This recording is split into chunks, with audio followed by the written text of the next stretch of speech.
السلام عليكم ورحمة الله وبركاته. بسم الله الحمد لله والصلاة والسلام على أشرف المرسلين وعلى آله وصحبه أجمعين. رب اشرح لي صدري ويسر لي أمري واحلل عقدة من لساني يفقه قولي. اللهم علمنا ما ينفعنا وأنفعنا ما علمتنا وزدنا علما. اللهم ربنا تقبل منا إنك أنت السميع العليم وتب علينا إنك أنت التواب الرحيم لا إله إلا أنت سبحانك إني كنت من الظالمين. പ്രിയമുള്ള സഹോദരങ്ങളെ, സഹോദരികളെ, പഠിതാക്കളെ, ദുറൂസുൽ ലുഗത്തിൽ അറബിയ്യ ലിഗൈരി നാതിഖീന ബിഹാ എന്ന ടെക്സ്റ്റിലെ 9ാമത്തെ ചാപ്റ്ററിലെ ബി പാർട്ടാണ് നമുക്കിനി വായിക്കാനുള്ളത്, പഠിക്കാനുള്ളത്. അല്ലാഹു തൗഫീഖിനെ പ്രദാനം ചെയ്യുമാറാവട്ടെ. നമുക്കതൊന്ന് വായിച്ചു നോക്കാം. ബി അല്ലേ, ബി പാർട്ട്. എ എന്നതിന് നമ്മൾ നേരത്തെ അലിഫ് ഹംസ കൊടുത്ത് എഴുതിയപ്പോൾ ബി എന്ന് കാണിക്കാൻ അറബി ഭാഷയിൽ സ്വീകരിക്കുന്ന രീതിയാണ് ഇങ്ങനെ എഴുതുന്നത്. അപ്പോൾ അതൊന്നും കൂടെ നമ്മൾ ശ്രദ്ധിക്കുക അല്ലേ. എ എന്ന അറബിയിൽ നമ്മൾ കാണിക്കാൻ ഇങ്ങനെയാണ്, അലിഫ് ഹംസ.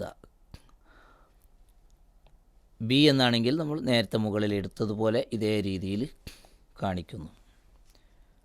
ശരി, നമുക്ക് വായിച്ചു നോക്കാം. എല്ലാം നമുക്ക് പരിചയമുള്ളതായ വാക്കുകളാണ്. പുതിയ വാക്കുകൾ വന്നിട്ടുണ്ട് എങ്കിൽ താഴെ കലിമാത്തുൽ ജദീദയിൽ അത് എടുത്തു കൊടുക്കുന്നുണ്ട്. പുതിയ നിയമങ്ങളാണ് പഠിക്കുന്നതെങ്കിൽ അതിന് ഹർക്കത്തിടുന്നിടത്തും, അഥവാ നേരത്തെ അറിയാത്ത ഒരു നിയമം ഈ ഒരു പാഠഭാഗത്ത് വരുന്നുവെങ്കിൽ അവിടെ എങ്ങനെ എഴുതണം, വായിക്കണം എന്നത് അറിയാൻ ആ ഭാഗത്ത് ഹർക്കത്ത് അഥവാ ഫത്വ കസ്റോ പ്രത്യേകമായി കൊടുത്തതും ഈ ടെക്സ്റ്റിൻ്റെ ഒരു പ്രത്യേകതയാണ്. ശരി, വായിക്കാം നമുക്ക്. അധ്യാപകൻ എവിടെയാണ്? അതാണ് ഇതിൻ്റെ മലയാളം അല്ലേ. Where is the teacher? അപ്പം അതെങ്ങനെ വായിക്കാം? അദ്ദേഹം ക്ലാസ്സിലാണ്. പുതിയ അധ്യാപകൻ എവിടെയാണ്? അദ്ദേഹം മുദീറിൻ്റെ അടുക്കലാണ്. എവിടെയാണ് പുതിയ വിദ്യാർത്ഥി? അവൻ മക്തബിലേക്ക് പോയി. അവൻ പോയി. ഇതെങ്ങനെയാണ് നമ്മൾ വായിക്കേണ്ടത്? നമുക്കെന്ത് ചെയ്യാവുന്ന ഇതിൻ്റെ ആദ്യ റൗണ്ട് ഒന്ന് വായിച്ചു നോക്കാം. ഒന്നാമത്തേത് നമുക്ക് വായിക്കാം. ഐനൽ മുദർരിസു. അങ്ങനെ തന്നെ ആയിരിക്കും നിങ്ങൾ വായിച്ചിട്ടുണ്ടാവുക. ഐനൽ മുദർരിസു. വെർ ഈസ് ദ ടീച്ചർ അല്ലേ, വെർ ഈസ് ദ ടീച്ചർ. അവിടെ അൽ മുദർരിസു എന്ന് പ്രത്യേകിച്ച് കൊടുത്തിട്ടുണ്ട്. നമുക്ക് രണ്ട് രീതിയിൽ ഇങ്ങനെ എഴുതാം അല്ലേ. മുദർരിസുൻ എന്താണ്? A teacher. മുദർരിസുൻ എന്ന് പറഞ്ഞാൽ എ ടീച്ചർ, ഒരു ടീച്ചർ എന്നാണ് അതിൻ്റെ അർത്ഥം. എന്നാൽ അൽ മുദർരിസു എന്ന് വന്നാലോ അതിനെ നമ്മൾ മഅരിഫയാക്കി എഴുതുമ്പോൾ, അൽ മുദർരിസു എന്ന് പറയുമ്പോൾ ഇംഗ്ലീഷിലെ ഡെഫിനിറ്റിക് ആർട്ടിക്കിൾ എന്ന് വിശേഷിപ്പിക്കുന്ന അലിഫും ലാമും ഇട്ടുകൊണ്ട് പറയുമ്പോൾ അവിടെ എന്ത് ചെയ്യുന്നു?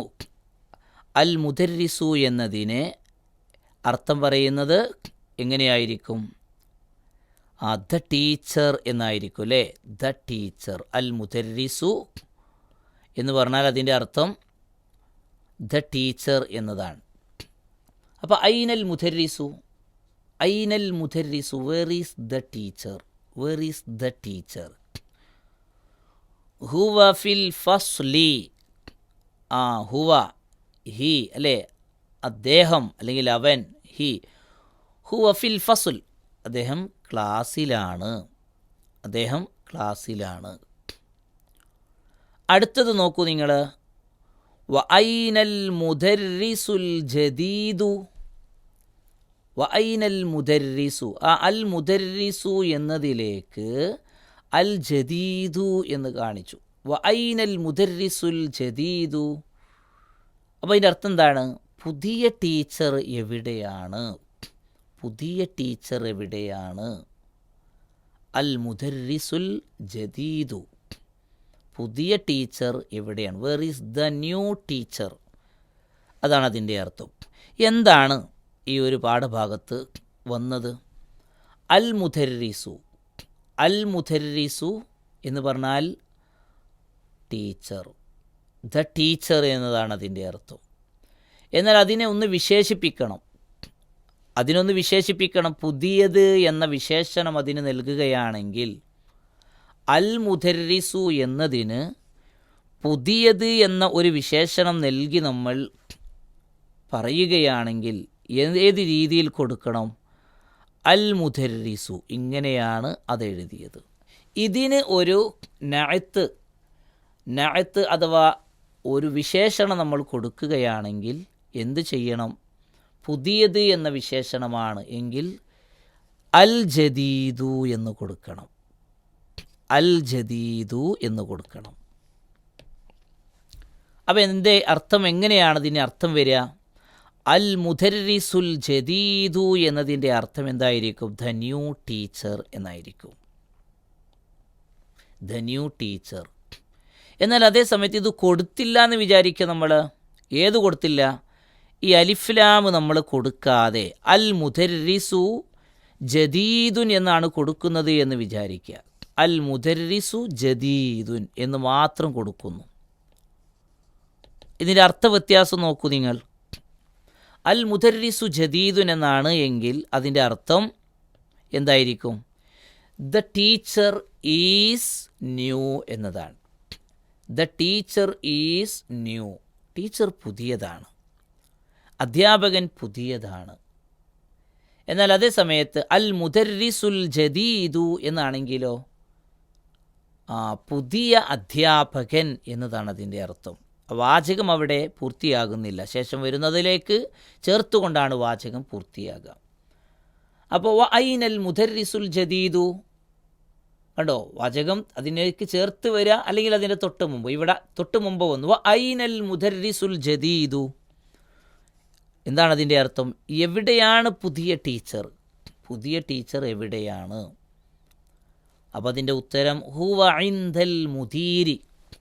ഹുവ ഇൻദൽ മുദീരി, അദ്ദേഹം മുദീറിൻ്റെ അടുക്കലാണ്. ഹുവ അദ്ദേഹം, ഇൻദ അരികിലാണ്, അൽ മുദീർ മുദീറിൻ്റെ അടുക്കലാണ് അദ്ദേഹം. അടുത്ത് നോക്കൂ, ഐന ത്വാലിബുൽ ജദീദു. ഐന ത്വാലിബുൽ ജദീദു എന്താർത്ഥം? എവിടെയാണ് പുതിയ വിദ്യാർത്ഥി?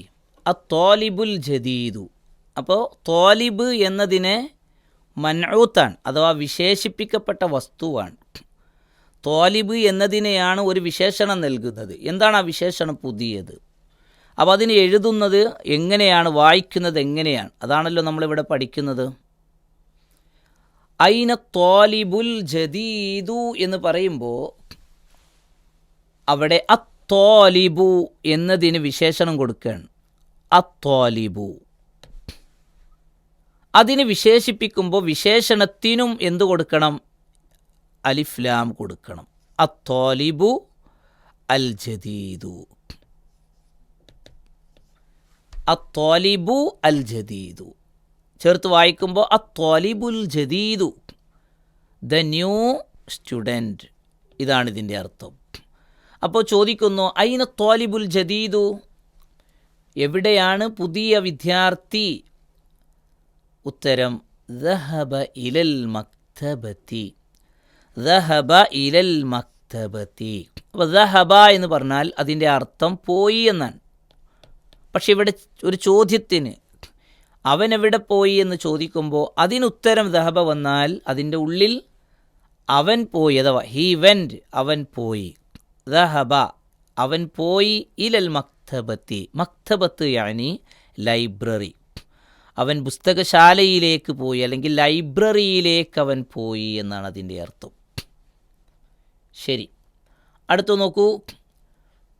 മൻ ദാലിക الرجل الطويل الذي خرج الآن من المدرسة هو المدير الجديد. മൻ ദാലിക റജുലു ത്വവീലുല്ലദീ ഖറജൽ ആന മിനൽ മദ്രസത്തി. ഓരോന്നായിട്ട് വായിക്കാം. മൻ ദാലിക റജുലു ത്വവീലു. കണ്ടോ, അതാരാണ്? മൻ ദാലിക, അതാരാണ്? ഏത്? അർ റജുലു ത്വവീലു, ആ നീളമുള്ളവനായ വ്യക്തി. കണ്ടോ, നീളമുള്ളവനായ ആ വ്യക്തി ആരാണ്? മൻ ദാലിക, അതാരാ?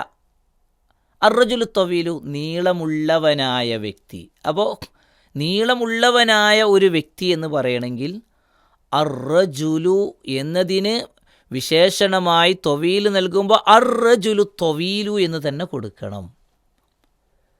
എന്നാൽ അത് കൊടുത്തിട്ടില്ലെങ്കിലോ അർ റജുലു ത്വവീലുൻ എന്നാണ് പറയുന്നതെങ്കിലോ അർത്ഥം മാറും. നമ്മൾ നല്ലപോലെ ശ്രദ്ധിക്കുക. അർ റജുലു, ഞാൻ ഒന്നും കൂടെ പറയാം, നേരത്തെ പറഞ്ഞ വിഷയമാണ്. അർ റജുലു ത്വവീലുൻ എന്നാണ് കൊടുക്കുന്നതെങ്കിൽ അവിടെ എന്ത് ചെയ്യുന്നുണ്ട്? അർത്ഥത്തിൽ മാറ്റമുണ്ട്. അർ റജുലു ത്വവീലുൻ എന്ന് പറയുമ്പോൾ അതിനർത്ഥത്തിൽ മാറ്റം വരുന്നു. അതിൻ്റെ അർത്ഥത്തിൽ മാറ്റം എന്താണ്? ആ മാറ്റം വേറൊന്നുമല്ല, അദ്ദേഹം ആരാണ്? അർ റജുലു, ആ വ്യക്തി നീളമുള്ളവനാണ്. നമുക്കതല്ല പറയേണ്ടത്, ആ നീളമുള്ളവനായ വ്യക്തി ആരാണ് എന്ന് ചോദിക്കണമെങ്കിൽ അർ റജുലു ത്വവീലു എന്ന് മൻ ദാലിക എന്നതിലേക്ക് ചേർത്ത് പറയണം. ശരി, ഇനി നമ്മൾ എന്ത് ചെയ്യുന്നു? ഇവിടെ ശ്രദ്ധിക്കുക. അല്ലദീ, അത് ഈ പാഠഭാഗത്ത് പുതിയതായിട്ട് നമ്മൾ പഠിക്കാനുള്ളതാണ്. അല്ലദീ ഖറജൽ ആന മിനൽ മദ്രസ. അല്ലദീ ഖറജ, പുറപ്പെട്ടവനായ എന്നാണ്. പുറപ്പെട്ടവനായ. അൽ ആൻ, ഇപ്പോൾ. മിനൽ മദ്രസ, മദ്രസയിൽ നിന്നും. അപ്പോൾ മദ്രസയിൽ നിന്നും ഇപ്പോൾ പുറപ്പെട്ടവനായ ആ നീളമുള്ള വ്യക്തി ആരാണ്? ഒന്നുകൂടെ പറയാം അല്ലേ.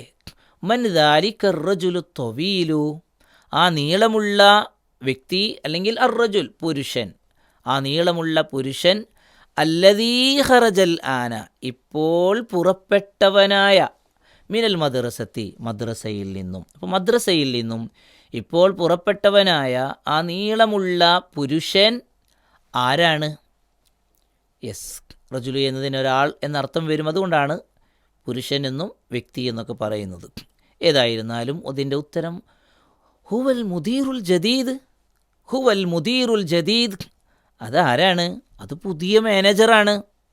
മുദീർ, ഹുവൽ മുദീറുൽ ജദീദ്, അദ്ദേഹം ആരാണ്? പുതിയ മാനേജറാണ്. അദ്ദേഹം പുതിയ മാനേജറാണ്. മുദീർ, മാനേജർ. അതുപോലെ ഡയറക്ടർ, അതിനൊക്കെ മുദീർ ഉപയോഗിക്കും. ശരി. വമനിൽ വലതു സ്വഗീറുല്ലദീ. അപ്പോൾ നേരത്തെ നമ്മൾ എന്ത് ചെയ്തു? നഅത്ത് പഠിച്ച് ഇവിടെ പുതിയൊരു ഭാഗം പഠിക്കുകയാണ്. വമനിൽ വലതു സ്വഗീറു, ചെറിയ കുട്ടി ആരാണ്? ആ ചെറിയ കുട്ടി ആരല്ലേ? വമനിൽ വലതു സ്വഗീറു, ചെറിയ കുട്ടിയാര? അല്ലദീ ഖറജൽ ആന, ഇപ്പോൾ പുറപ്പെട്ടവനായ. മിനൽ ഫസ്ലി, ക്ലാസ്സിൽ നിന്നും. അപ്പോൾ അൽ ആൻ, ഇപ്പോൾ. ഖറജ, പുറപ്പെട്ടു. അതൊക്കെ പുതിയ വാക്കാണ്. ഇപ്പോൾ ക്ലാസ്സിൽ നിന്നും പുറപ്പെട്ടവനായ ചെറിയ കുട്ടി ആരാണ്? യെസ്, ഉത്തരം പറയാം നമുക്ക്.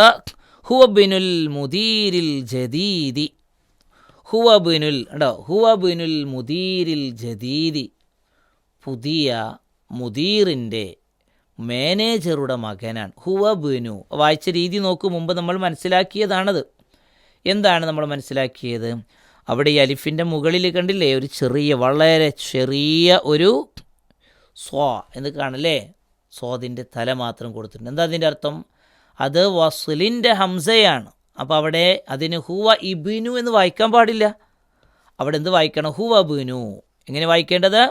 ഹുവ ബിനു എന്ന് വായിക്കണം. അതിനാണ് എന്ത് ചെയ്തത്? ആ രീതിയിൽ കൊടുത്തത്. ഹുവ ബിനുൽ മുദീരിൽ ജദീദി, പുതിയ മാനേജറുടെ മകനാണ്. അപ്പോൾ നമ്മളിവിടെ മനസ്സിലാക്കേണ്ട മറ്റൊരു കാര്യം, അതൊന്നും കൂടെ നിങ്ങളുടെ മനസ്സിലേക്ക് വരേണ്ട ഒരു ഭാഗമാണ്. അത് ഞാനൊന്ന് വിശദീകരിക്കാം. നോക്കൂ, നിങ്ങൾ ഒന്ന് പഴയ ഭാഗങ്ങളിലേക്ക് തന്നെ ഒന്നും കൂടെ തിരിഞ്ഞു നോക്കാം നമുക്ക്, അല്ലേ? നോക്കൂ, ഹുവൽ മുദീറുൽ ജദീദു എന്നാണ് കൊടുത്തത്. അവിടെ എന്താണ്? അൽ മുദീറു അൽ ജദീദു എന്നാണ് കൊടുത്തത്, അല്ലേ? ഞാൻ ഈ അണ്ടർലൈൻ ചെയ്ത ഭാഗം നിങ്ങളിങ്ങനെ നോക്കുക. അൽ മുദീറു, കണ്ടോ? ഇവിടെ റു എന്നാണ്, അൽ മുദീറു. ഇവിടെ അൽ ജദീദു എന്നാണ്. എന്നാൽ ഇവിടെ നോക്കൂ നിങ്ങൾ, ഇപ്പോൾ നമ്മൾ വായിച്ച ഇവിടെ അൽ മുദീരി എന്നാണ് കൊടുത്തത്. കെസറാണ് കൊടുത്തത്, കണ്ടോ? അൽ മുദീരി എന്നാണ് കൊടുത്തത്. പിന്നെ വന്നതോ അൽ ജദീദി എന്നാണ് കൊടുത്തത്. മുകളിൽ കൊടുത്തത് അൽ മുദീറു അൽ ജദീദു, എന്നാൽ അതേ സമയത്ത് താഴെ അൽ മുദീരിൽ ജദീദി. അപ്പോൾ എന്താണ് ഇതിൽ നിന്നും നമ്മൾ മനസ്സിലാക്കേണ്ട ഒരു ഭാഗമുണ്ട് എന്ന് പറഞ്ഞാൽ, നേരത്തെ നമ്മൾ മനസ്സിലാക്കിയ കാര്യം തന്നെ ഈ ഒരു ഭാഗത്തൊന്ന് പറയുന്നു. നമ്മൾ ഒന്നിനെ, ഒരു വ്യക്തിയെയോ ഒരു വസ്തുവിനെയോ നമ്മൾ വിശേഷിപ്പിക്കുമ്പോൾ ആരെയാണോ നമ്മൾ വിശേഷിപ്പിക്കുന്നത് അതിന് എന്താണോ ഹർക്കത്ത് അത് തന്നെയായിരിക്കും വിശേഷണത്തിനും ഹർക്കത്ത് കൊടുക്കുക. നമുക്കൊന്ന് എഴുതി പറയാം, നമുക്ക് ആ വിഷയം ഒന്നും കൂടെ മനസ്സിലാവാൻ അതാണ് നല്ലത്. ശരി, നോക്കൂ നിങ്ങൾ, ഇവിടെ നമ്മൾ എന്ത് ചെയ്യുന്നു? അൽ മുദീറു, ഒന്നുകൂടെ നോക്കാം. അൽ മുദീറു കണ്ടോ, ഇവിടെ എന്ത് കൊടുത്തു? അൽ മുദീറു. ഇനി ഇതിന് നമ്മൾ എന്ത് ചെയ്യുന്നു? വിശേഷിപ്പിക്കുകയാണ്, അൽ ജമീലു എന്നാക്കുക. അപ്പോൾ ഇവിടെ എന്താണോ അത് തന്നെയാണ് ഇവിടെ കൊടുക്കേണ്ടത്. അൽ മുദീറു അൽ ജമീലു. ഇനി അഥവാ ഏതെങ്കിലും ഒരു ഇതിൻ്റെ ഭാഷാ നിയമവുമായി ബന്ധപ്പെട്ടുകൊണ്ട് ഇവിടെ വരുന്നത് അൽ മുദീരി എന്നാണെങ്കിൽ, അൽ മുദീരി എന്നാണെങ്കിൽ, ഇപ്പോൾ ഇവിടെ കൊടുത്തത് അൽ മുദീരി എന്നാണെങ്കിൽ അതിൻ്റെ വിശേഷണത്തിൽ എന്ത് ചെയ്യുന്നു? അതിനും അതേപോലെ കൊടുക്കണം, അൽ ജമീലി. ഉണ്ടോ? അപ്പോൾ വിശേഷിപ്പിക്കപ്പെടുന്ന വസ്തുവിന് എന്താണോ അതിൻ്റെ ഇറാബ് അത് തന്നെയാണ് എന്ത് ചെയ്യേണ്ടത്? വിശേഷണത്തിനും കൊടുക്കേണ്ടത്. അതിന് ഫത്ഹാണ് എങ്കിൽ വിശേഷണത്തിന് ഫത്ത് കൊടുക്കണം, അതിന് ലൊമ്മാണ് എങ്കിൽ വിശേഷണത്തിന് ലൊമ്മ കൊടുക്കണം, അതിന് കെസറാണെങ്കിൽ വിശേഷണത്തിനും കെസറ് കൊടുക്കണം. ഈ ഒരു ഭാഗം നമ്മൾ എന്ത് ചെയ്യുക? മനസ്സിലാക്കേണ്ടതുണ്ട്. ശരി, നമുക്ക് അടുത്തതിലേക്ക് നമുക്ക് നോക്കാം. ലിമൻ തിൽക സയ്യാറത്തുൽ ജമീലത്തു, ആ ഭാഗം അവിടെ പൂർത്തിയാവുകയാണ്. ലിമൻ തിൽക സയ്യാറത്തുൽ ജമീലത്തു, ആ ഭംഗിയുള്ള കാറ് ആരുടേതാണ്? ലിമൻ ആരുടേതാണ്? തിൽക സയ്യാറത്തുൽ ജമീലത്തു, ആ ഭംഗിയുള്ള കാറ് ആരുടേതാണ്? അപ്പോൾ ആരുടേത് എന്നതിനുള്ളൊരു വാക്ക് നമ്മൾ പഠിച്ചിട്ടുണ്ട്. യെസ്, ഹിയ ലിൽ മുദീരിൽ ജദീദി. ഹിയ അത് ലിൽ മുദീരി. കണ്ടോ, ലീ വന്നാൽ ശേഷം വരുന്നതിന് കസർ കൊടുക്കണം. കണ്ടോ, ലീ വന്നതുകൊണ്ടാണ് അതിനെ ലിൽ മുദീരി എന്ന് പറഞ്ഞത്. ലിൽ മുദീരി. അപ്പോൾ ആ മുദീറിന് വിശേഷണം കൊടുത്തു. അപ്പോൾ ലിൽ മുദീരിൽ ജദീദി എന്നാണ് കൊടുക്കേണ്ടത്. ശരി, അപ്പോൾ നേരത്തെ നമ്മൾ പറഞ്ഞു ആ കാര്യം ഒന്നും കൂടെ ഉദാഹരണത്തിലൂടെ മനസ്സിലാക്കി. ഹിയ ലിൽ മുദീരിൽ ജദീദി. നെക്സ്റ്റ് നോക്കാം നമുക്ക്. ലിമൻ ഹാദൽ കിതാബുൽ കബീറു, ഈ വലിയ പുസ്തകം ആരുടേതാണ്? ലിമൻ ആരുടേതാണ്? ഹാദൽ കിതാബുൽ കബീറു, ഈ പുതിയ പുസ്തകം ആരുടേതാണ്? ചോദിക്കഴിഞ്ഞില്ല. അഹുവ ലിൽ മുദരിസി, അഹുവ അതാണോ? ലിൽ മുദരിസി, അത് അധ്യാപകൻ്റേതാണോ? ഉത്തരം എന്താണ്? ഉത്തരം കൊടുത്തത് യെസ്, അതിൻ്റെ ഉത്തരം ലാ, ഹുവ ലി ത്വാലിബിൽ ജദീദി, അല്ല, അത് അധ്യാപകൻ്റേതല്ല. ലാ ഹുവ ലി ത്വാലിബിൽ ജദീദി, അത് ആരുടേതാണ്? ലി ത്വാലിബി അൽ ജദീദി, പുതിയ വിദ്യാർത്ഥിയുടേതാണ്. അപ്പോൾ ലീ വന്നു, ഹർഫ് ജറാണത്. അപ്പോൾ അതുകൊണ്ട് തന്നെ അതിൻ്റെ ശേഷം വന്നതിന് എന്ത് ചെയ്തു? കെസർ കൊടുത്തു, ലി ത്വാലിബി. പിന്നെയോ അതിൻ്റെ ശേഷം അതിന് വിശേഷണം കൊടുത്തപ്പോൾ ലി ത്വാലിബി എന്ന് കൊടുക്കുകയാണെങ്കിൽ അൽ ജദീദി എന്ന് കൊടുക്കണം. മനസ്സിലാകുന്നുണ്ടാകും. യെസ്, അടുത്തത് നോക്കൂ. അടുത്തതെന്താ? നമുക്കൊന്നുകൂടെ ശ്രദ്ധിക്കാം. അത് ഐനൽ മിൽഅഖത്തു സ്വഗീറത്തു, വീണ്ടും വിഷയങ്ങൾ വരികയാണ്. ഐനൽ മിൽഅഖത്തു സ്വഗീറത്തു, ചെറിയ സ്പൂൺ എവിടെയാണ്? അല്ലേ? സഗീറത്ത് യാനി ചെറുത്, മിൽഅഖത്ത് സ്പൂൺ. അപ്പോൾ സ്പൂണ് മിൽഅഖത്ത് ആണാണോ പെണ്ണാണോ?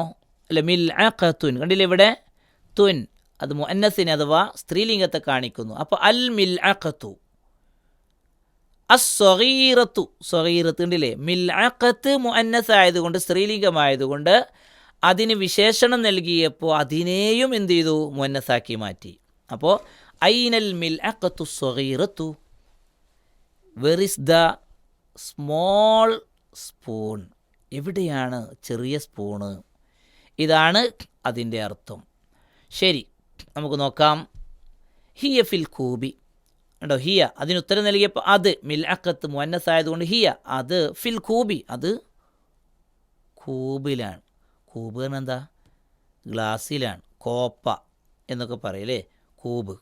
അപ്പോൾ കൂബ് പറഞ്ഞാൽ അത് കോപ്പയിലാണ്, അതൊരു കോപ്പയിലാണ്. ഹിയ ഫിൽ കൂബി.